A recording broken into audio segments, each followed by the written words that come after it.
You'll want to fix that. Well, here it is. The Stratford, one of the oldest inns in Vermont. Still standing virtually the same as it was back in 1774. And pretty much the same as when you folks first saw it 2 weeks ago.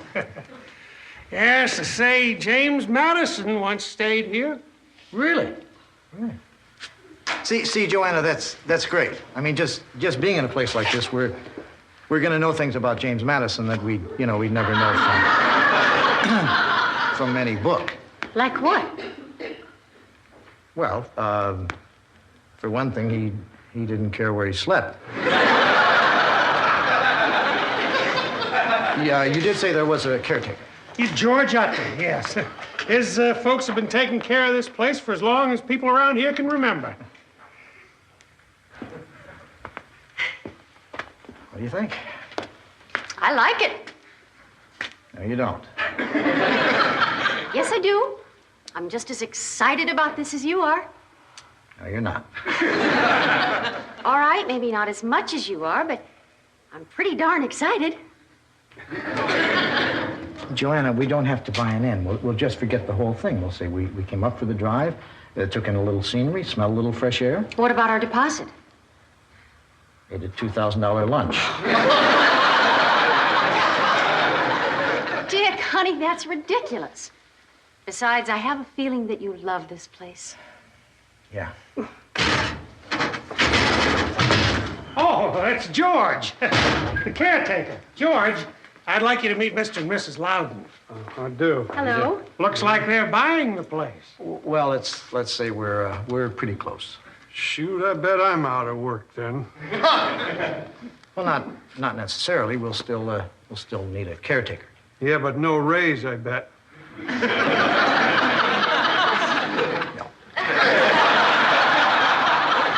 Okay. George, before you go, do you mind my asking what you're working on? You know that little doohickey inside a furnace by the door under the screen? I'm working on the thing next to that.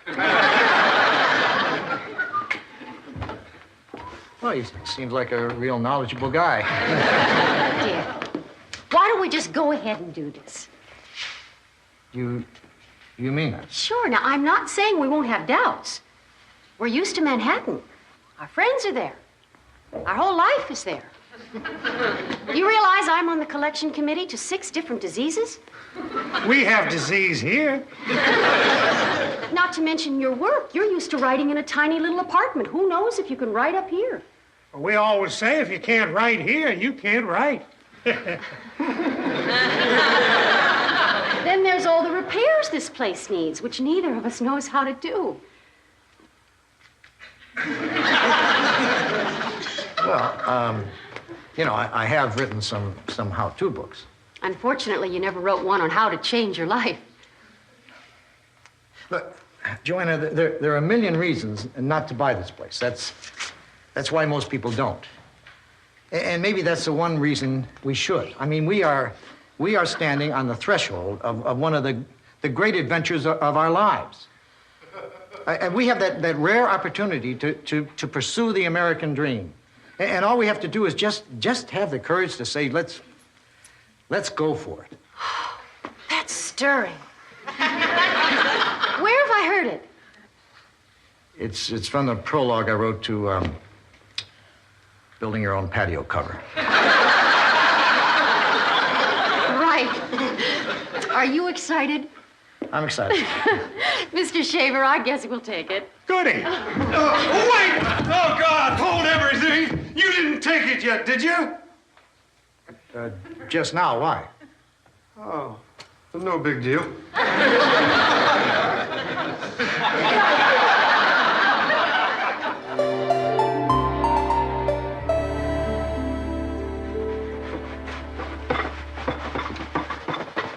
Honey, look at what I found in the study. Oh, what is it? It's a box of stuff. Lucky you. You know, this really isn't fair. I mean, I'm on a treasure hunt, and you're down on your hands and knees trying to get the char off the fireplace. You want to switch? No, I just... Want to let you know I was aware of it.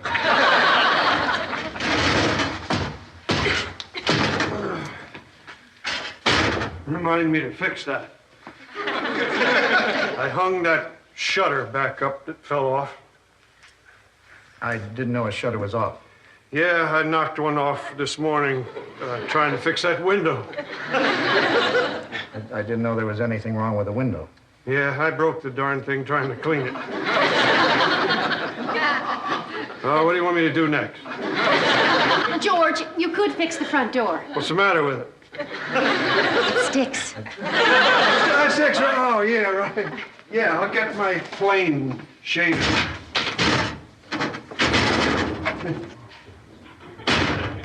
I think it's going to take a long time to get this place in shape. Well, it'd go a lot quicker if we could stop George from fixing it.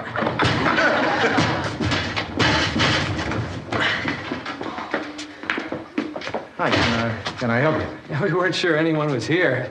Are you open for business? Not really. But we can be. Why not? Great. How much are your rooms? How much of the room? Why don't you step over here and I'll look it up in the ledger. To be honest with you, we're new at this. We just bought this place. Oh. Rooms. Ah, here we go. That'll be a farthing.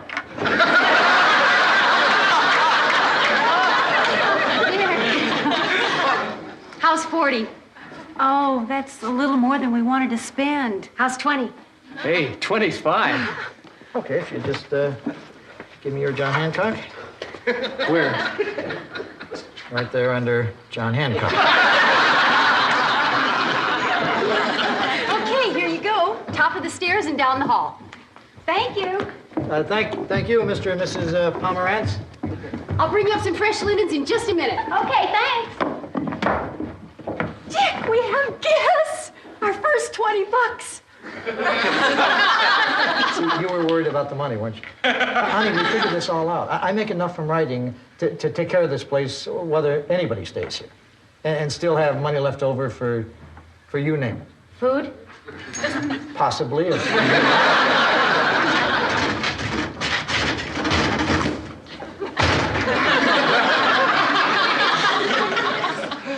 I know what you're thinking. You're thinking that door made me look like an ass. But I'm glad it happened, and I'll tell you why. Because now you know I'm not just some slick-talking guy off the street. How you doing, Kirk Devane? Dick Loudon, and this is my wife, Joanna. Happy to meet you. Happy? Thrilled. I own the place next door. The Minuteman Cafe? And souvenir shop. I was so glad when I heard someone bought this place. Ought to be good for both of us. Well, let's hope so. Yeah. Listen, if we're going to be neighbors and maybe even friends, there's something you have to know about me right up front. And what's that? I'm an habitual liar. Actually, that's not true. What I mean is it's something I'm aware of and working to correct. I only bring it up because admitting it's part of my therapy. Well, thanks. Thanks for being so honest. Actually, I'm not in therapy. I lied about that. But everything else I said was true, or probably as close to it as I'll ever get. Excuse me. Hello? Who?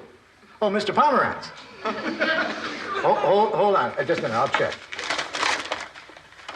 Low tonight should be around 30 with gusty winds and a chance of freezing rain. Why?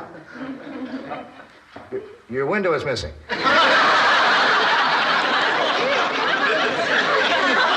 Yeah, I believe our caretaker knows something about that. We'll take care of it right away. No trouble at all. Really, it's not a silly request. So, Dick, they tell me you're a writer. That's more than fascinating. Anything I'd know? I don't think so. Dick writes mostly informational books. How to panel in hard-to-reach places, the joy of tubing. Know your Harley. Honey, you don't have to list them all. Why not? You're good. Hello? Yes, Mr. Pomerantz. There's no heat in your room. Well, maybe it only feels like there's no heat because you have that big hole where the window used to be. Have you felt the radiator? You know, sometimes it takes them a while You don't have a radiator. You have anything in the room up there that looks like it might give off heat? Your wife's getting a little steamed. We'll fix it right away. You're not being a pest. Goodbye.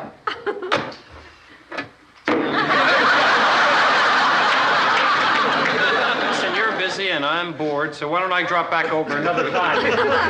Oh, by the way, did I mention your guests get a 10% discount on my place? No, you didn't. Good.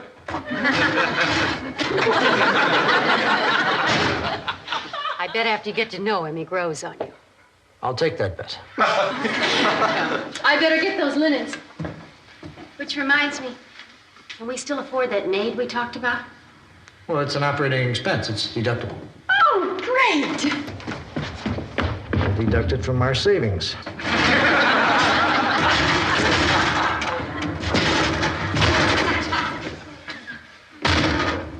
Well, I got my plane. Now, which door was it?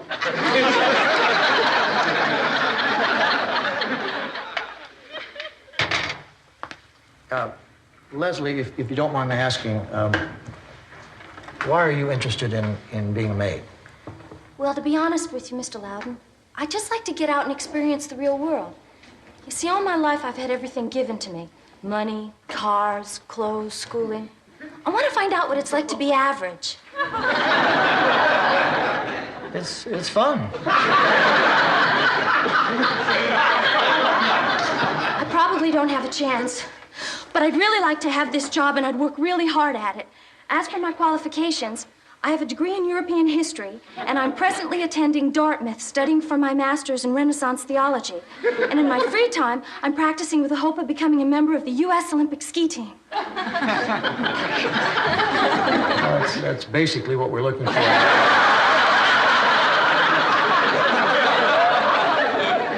Leslie, I can't see any reason not to give you the job. I can't see any reason not to vote for you. The job is yours. Oh, Mr. Loudon, thank you. This is terrific. Thank you. Come in. Hi, Dick. I just brought over some things from the store that I've been looting from this place over the years. Nothing of any real value. This looks kind of interesting. Yeah? Well, the rest of the stuff is junk. Hi, I don't believe we've had the utter thrill of meeting. I'm Kirk. Leslie Vandekellen. Kirk what? Douglas. That's not true. His name is Kirk Devane. Actually, that's not true. I lied to you, Dick. Your name is really Kirk Douglas? No, it's not that either. Do you see what a sickness this is? Hi, how's the interview going? Great. This is Leslie Vandercullen. This is my wife, Joanna. Hello. And you know whoever. We just hired Leslie. She's going to move in and work for us while she's going to school. Oh, that's wonderful. Well, I guess that's about it. Why don't I get George and he can show you around? Why don't you get me to show her around? Thank you. Leslie, what are you studying? European history and Renaissance theology. Say hello to fate. That's what my degrees are in. Dick, the DWI just called. The who? The Daughters of the War for Independence. They heard from the real estate agent that the inn was opening again, and they want 12 rooms for next weekend. Why? Well, honey, apparently a number of their ancestors stayed here during the winter of 1775. Well, that's great. It's just, well, I just don't think we're ready to host a lot of people yet. Dick, we're talking about a lot of money. And look how much we've lost fixing up the Pomerantz's room. Honey, we didn't lose that money. We'll still break even.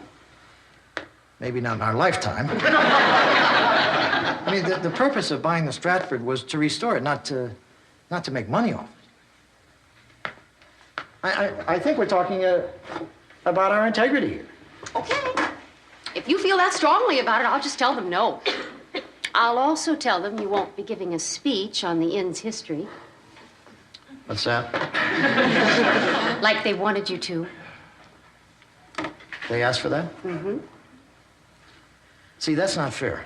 I mean, you know that I'm a sucker for talking about this place. I mean, I love that stuff. It's up to you, Dick. What do you want to do?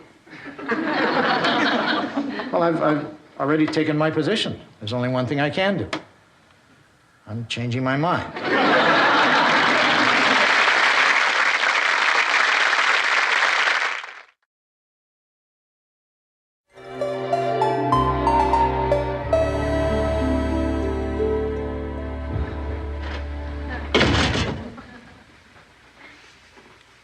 Hi. Remember me? You're Kirk something. Right. Listen, if you're not busy, I was wondering if you'd like to go to a movie.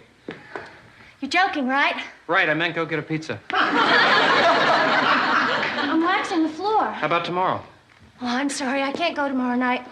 You see, I have this really close friend, and, well, we've been almost like sisters to each other ever since I was 10 years old. Well, the last 2 years she's had this really serious illness, and we didn't know whether she was going to pull through or not. But she did, and she met this really neat guy, and they're really in love, and they're getting married tomorrow night, and I'm serving as maid of honor. Any chance you can get out of it?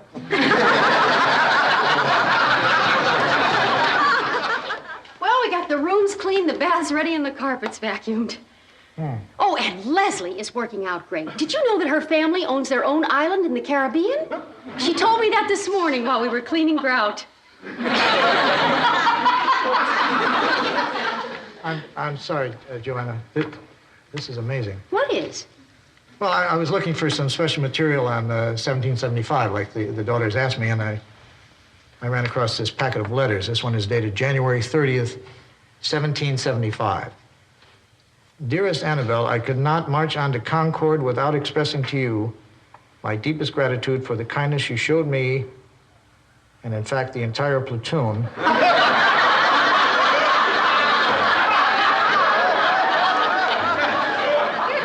Upon our recent visit to the Stratford Inn. My sincerest regards to all your fine young ladies who understand the rigors of battle and the tender affections which soothes a soldier's heart. Then he goes into more bawdy prose. Dick, what does this mean? I think it means in the winter of 1775, the inn was whatever our forefathers' word was for a cat house. How in the world are you going to tell a daughter of the War for Independence that her great-great-great-grandmother may have been... A fun date? Can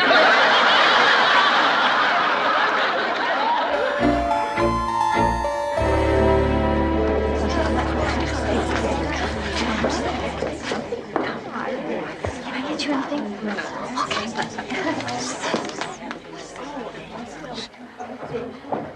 Oh, Dick, they're waiting for you. How do I look? Nervous. Have you figured out what to say yet? If I figured that out, I wouldn't care how I look. They seem to be having a good time, honey. Oh, I'll put a stop to that. Well, I've served all the hors d'oeuvres. Good luck. Thanks. Well, I set up your podium. Oh, well, okay. I put it by the fireplace in front of all those chairs. Good. It's brown. I think I'll find it. I'm here if you don't. Well, I guess this is it. Good luck, honey.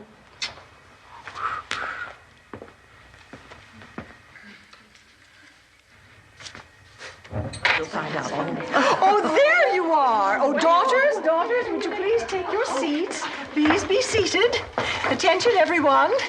It's time to start the second half of our meeting. I'm sure that we're all looking forward to this, as many of us feel a kindred spirit for the Stratford Inn, and especially the winter of 1775. I'm sure our guest speaker tonight is going to enlighten us more about that year. He's an author, a self-admitted history buff, and the owner of the Stratford. Would you please join me in giving him a warm welcome, Dick Loudon. Mr. Loudon, how very nice of you. Welcome. Thank you, Mrs. Hamilton. Well, what can I tell you about the Stratford? It was built in 1774 by Nathan Potter and named because it was built much like his ancestors' home in Stratford, England. Nathan Potter died only 2 months after the inn was built, and his family moved to Boston, where apparently Mrs. Potter had relatives. Then somebody else bought it, jumping to the 1800s. Excuse me for interrupting, Mr. Loudon, but you jumped over 1775. Did I? By golly, I did. We're especially interested in that. You see, we know that we have letters from some of our ancestors showing that they stayed here during that winter. And apparently they had a wonderful time.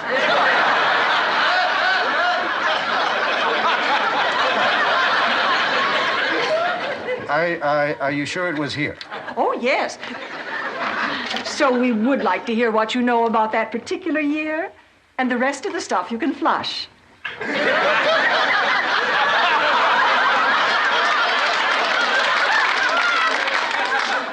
Well, when you put it that way. Before I tell you about the winter of 1775, just bear in mind that there was a war going on, and war, as everyone knows, can be not good. And there was probably lousy weather, which forced them to spend a lot of time indoors. Excuse me again, Mr. Loudon, but just what are you trying to say? It's what I'm trying not to say. You know, sometimes people think they want to know things, and then when they know them, they wish they didn't. What do you know, Loudon? Well, since you're forcing me to say this, ladies, according to my information, in the winter of 1775, when all your ancestors were staying here, the Stratford was not so much an inn as it was a house of, let me put it this way. There's every reason to believe you may not be so much daughters of the War for Independence as you are daughters of a 3-day pass.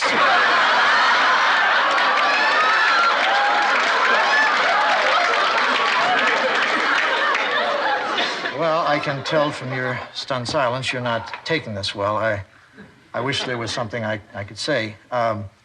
Really, it's not as bad as you think. If you could read some of the letters I read, this place meant a lot to our fighting men.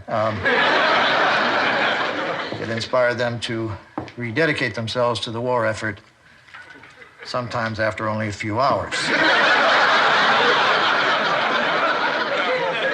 Are you saying we shouldn't be upset?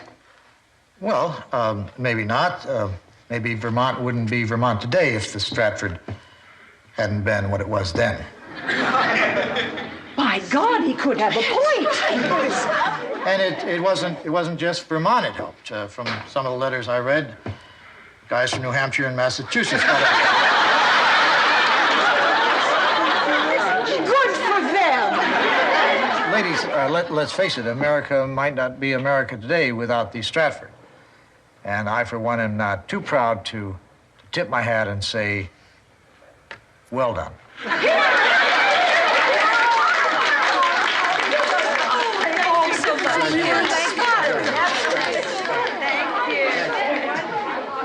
Dick, am I crazy or are those women happy? I don't know what you said, but it certainly turned the trick.